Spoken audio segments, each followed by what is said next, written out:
स्वादिष्ट मेनू मध्ये आपले स्वागत आहे। आज आपण वाटण न करता शेवग्याच्या शेंगांची भाजी कशी करायची ते बघतोय। मोहरी, 1 चमचा जिरे, लसूण आल्याची पेस्ट केलेली आहे।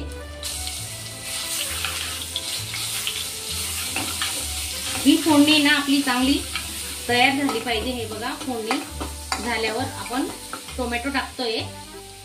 अर्धा टोमॅटो घेतलाय, परतून घ्यायचा। थोडं हिंग,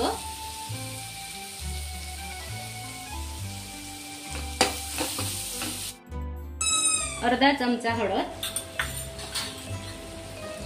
अर्धा चमचा गरम मसाला, मिरची पावडर घेतोय आपण आता 1.5 चमचा, कांदा लसूण मसाला अर्धा चमचा, थोडं पाणी टाकतोय आपण आता, मसाले जळू नयेत म्हणून।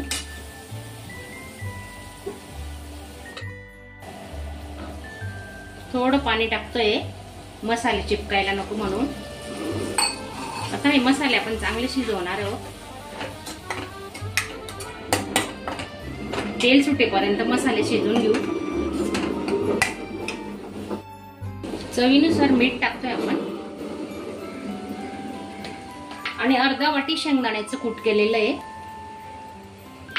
परतून घेऊ मसाल्यात।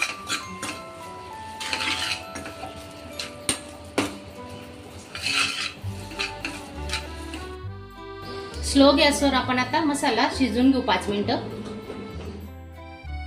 किती मस्त तेल सुटलंय तुम्हाला जवळून दाखवते। मसाल्याला तेल सुटल्यानंतरच आपण शेंगा टाकणार आहे। आता कोथिंबीर आणि या शेंगा उकळलेल्या आहेत पाण्यात, त्या टाकून घेऊ।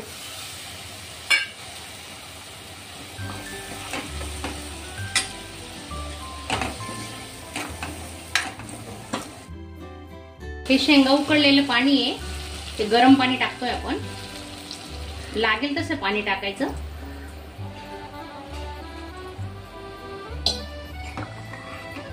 आता 5 मिनिटांसाठी आपण चांगली उकळी काढून घेणार आहोत।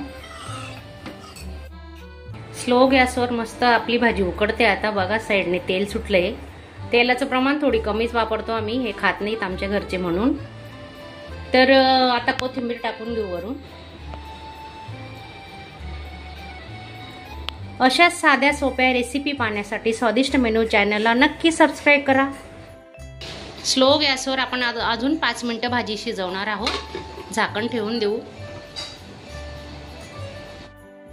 शेंगदाणे भाजून असं कूट करून ठेवते मी, लवकर स्वयंपाक होतो। हे बघा, आपली भाजी आता तयार आहे।